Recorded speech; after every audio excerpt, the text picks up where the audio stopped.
Welcome to the Tuesday edition of Juan's World. An interesting week. We're getting closer to Pentecost. Next week I'm going to talk much more fully about Pentecost, Whit Sunday, Whit Monday, and all that kind of thing. But for now I'm going to continue with my ramblings about Freud, Marx, and Einstein. And today I'm going to talk mostly about Marx. You can obviously understand that I'm being very general, simplistic, missing out a lot of things and so forth, because what I'm trying to do is to get you thinking about these people and to get you questioning, certainly, but that's really not difficult because everyone questions them. But to question them in a way that makes you reevaluate their thinking so that you appreciate the things that they got right. But before we do that, I want to just talk a little bit about what happened last week. Apart from Ascension and Corpus Christi, it was also one of the Independence Days in Argentina, which is the 25th of May, sometimes referred to as the Son of May. I've very elaborate history I'm not going to go into, but it prompted me to make a couple of Argentinian recipes, and the most important one for 25 de Mayo is locro, which is here, and this is hominy or corn and vegetables and meat and what have you. But I also made arroz con pollo. That is rice with chicken. And the astute among you will notice that I don't pronounce the li sound or y sound or anything like that. In Argentina, we pronounce them je. So I say yo soy. And I don't say mayo, I say mayo. And I don't say pollo, I say pollo. It's just the nature of Argentinian Spanish. So I made arroz con pollo, which in Argentina is pretty simple. It's, it's like what it says it is, rice and chicken. And usually not a colored rice, as in other parts of Latin America or Spain, but usually white. Mine was a little bit sort of yellowish because I had some turmeric root in the water I was making the rice in. But I went to the market yesterday and I found this. Now, I thought at first it looked like some kind of overgrown pepper or I don't know what. And I looked and asked, and it's eggplant. Eggplant the size of peas. How curious. And in fact, when I got home and looked it up, one of the names of these eggplants is pea eggplants. Oh, what a surprise. Now, what do I do with them? Well, I put them into a beef stock that I have been working on for a long time, with garlic and onions and shallots and beef bones and whatnot. So I plucked the eggplants off their stalks and put them in and poached them. The recipe I found online said poach them for about 5 minutes, but that didn't seem right. I mean, they were edible, but they were pretty rock hard. So I poached them for about 20 minutes. And then they softened. They're still hard on the outside, soft on the inside, and rather bitter on the inside, but it's a nice flavor. So then dump in some rice, and I also added some leeks and some garlic and some shallots, and made up rice with pea eggplants. And here it is. That's your recipe of the day. And now let's get on with Marx.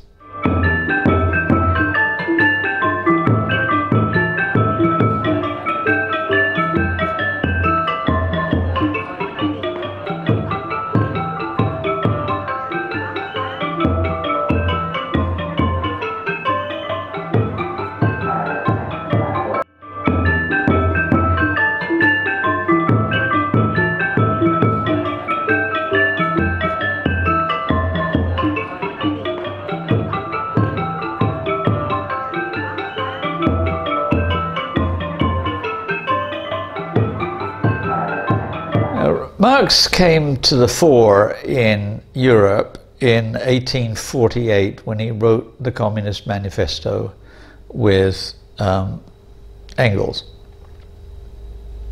It's not really clear how much is Marx and how much is Engels, but you get the general idea that the world is in turmoil. Now, in 1848 in Europe, it certainly was in turmoil. There were revolutions everywhere. Not in England, barely, but in France, in Germany, or what are the German states, Austria, the various ethnicities that had been lumped together in the Austrian Empire by the Treaty of Vienna in 1815. They all erupted because the Croatians and the Serbians and what have you, they all wanted their own independence. It was a great time of nationalism. And Marx weighed in by saying, this is the beginning of a class warfare that is going to end historically with the working class, the people who are actually making stuff, the people who are actually making profit. They are going to take over ownership of the factories and the farms and what have you, what he called the means and the mode of production. They're going to take it over, make the decisions, and in turn share the profits. Didn't happen. And as I mentioned last time, one of the reasons he was wrong about this was that the anthropology that he was basing his political economic theory on was wrong. But he did point out class warfare. And this was something that had not really been focused on up until this point. Although classes, I don't know, can you say classes existed? There was such a thing as the working class, the middle class, the upper class. And let's just take England, for example. This is where Marx was writing at the time. The upper class meant the nobility, meant the people with either royal titles or noble titles of some sort, lord, baron, count, viscount, duke, whatever, earl. Not necessarily people with money, interestingly enough, because the Napoleonic Wars had created a whole class of people who had a great deal of money, but who did not have noble titles. We would now refer to them as the upper middle class. That is, they don't have titles, but they have a boatload of money, and in consequence they have a boatload of power and influence in politics and so forth. So he didn't really divide up the middle class the way some people do nowadays into the upper middle class, the solidly middle class, and the lower middle class. But he was certainly interested in the divide between the workers and the professionals, if you like, or the and the merchants and the owners. And he asked a question that when I first posed it to my students 40 years ago, they were really puzzled. But it's a good question. He wanted to know where interest on investment came from. I mean, we just assumed that it happens. Like you invest in a factory or a business or the stock market, or even a savings account. So you put, let's say, £1,000 in your savings account, and you expect to get some percentage interest, maybe compound interest, maybe simple interest, I don't know. When I was in elementary school in South Australia, one of the things we had to do in the 7th grade, I think, was calculating simple interest over a period of time, because it was just part of percentages. So let's say, I'd be just generous in those days, that you had a savings account with an interest rate of 3%. Certainly very high nowadays, but would have been possible then. And you put £1,000 in for a year, and it's simple interest for 1 year. So 3% for £100 would be £3. For £1,000 would be £30. So you make £30 on your £1,000 in a year. And Marx just wanted to know, where does that come from? And his very, very complicated answer was that it was stolen from the people who were doing all the work, the factory workers, the farmers, the miners, and so forth, that they were not getting paid everything they were due based on the increase in value that they had added to products. And he also came up with this idea, very, very important idea, that an object or a thing or even a person has two kinds of value. And the value that he was interested in was exchange value. So that exchange value can change all the time. At one point, the exchange value of a gallon of petrol, I don't know what it is nowadays. I haven't driven a car in a very long time. But let's go back to the old days in the United States when a gallon of gas cost, let's say, $2. I'm not sure what it is now. I think it's more like 4.5. But that's the point. It's the same item, but well, way, way back. I mean, I'm talking about way, way back in the 70s, it was about 35, 40 cents a gallon, as opposed to $4 now. Same product, different exchange value. So that's what he was interested in, was why exchange value varies and what makes it happen. But then there's also what he called use value. And generally speaking, the use value of items does not change. A little bit maybe here and there, but a gallon of petrol is a gallon of petrol.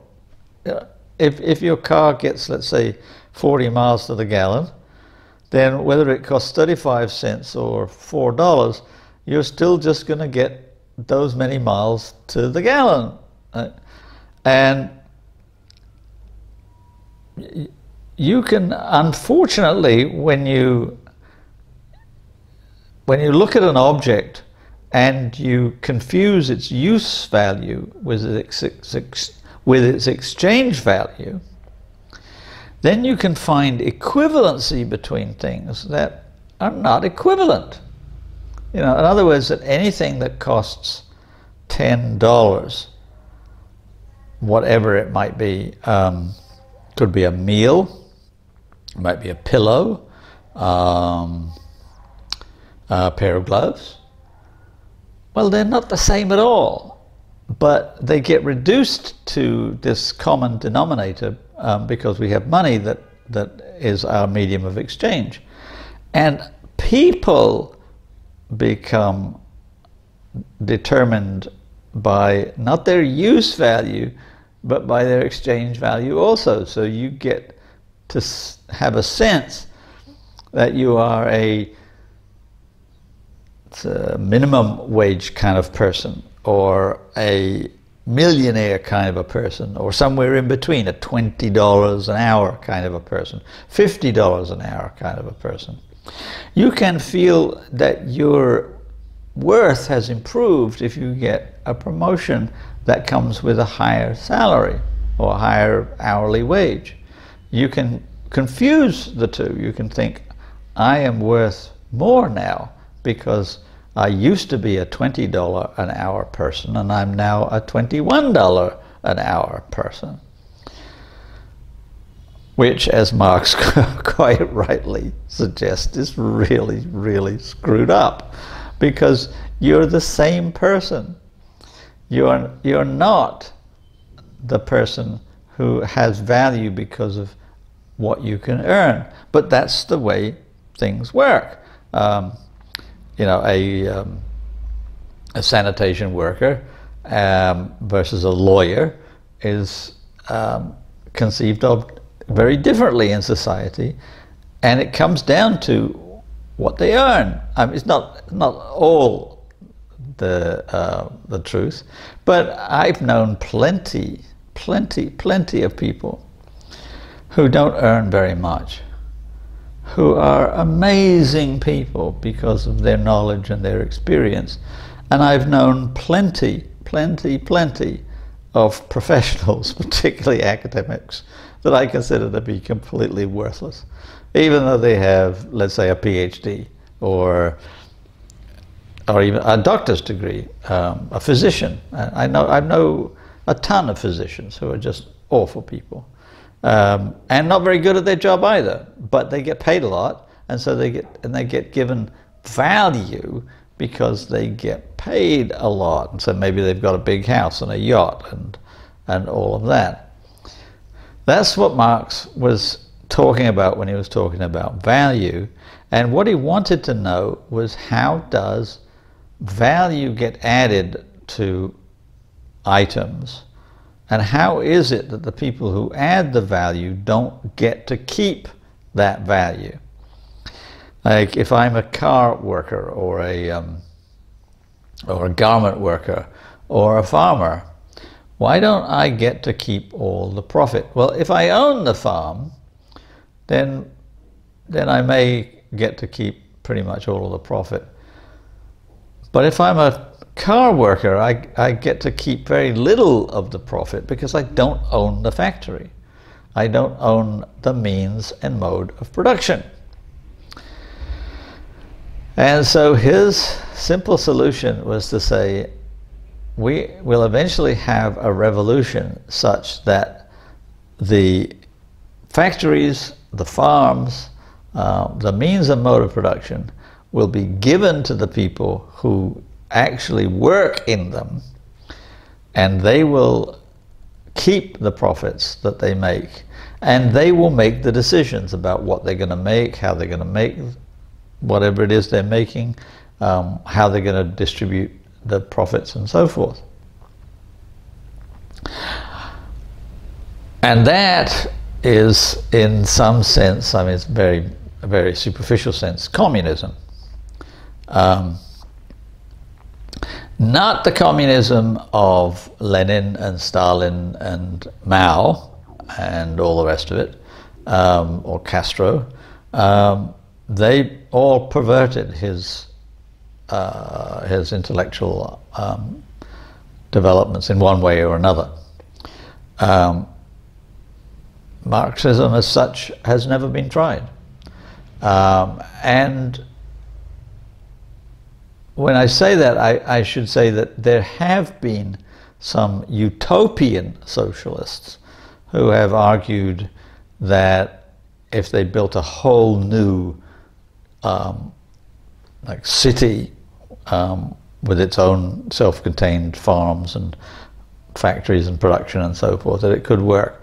And the Communist Manifesto was in some ways arguing against those people, because those experiments in utopian socialism, forms of communism, didn't work.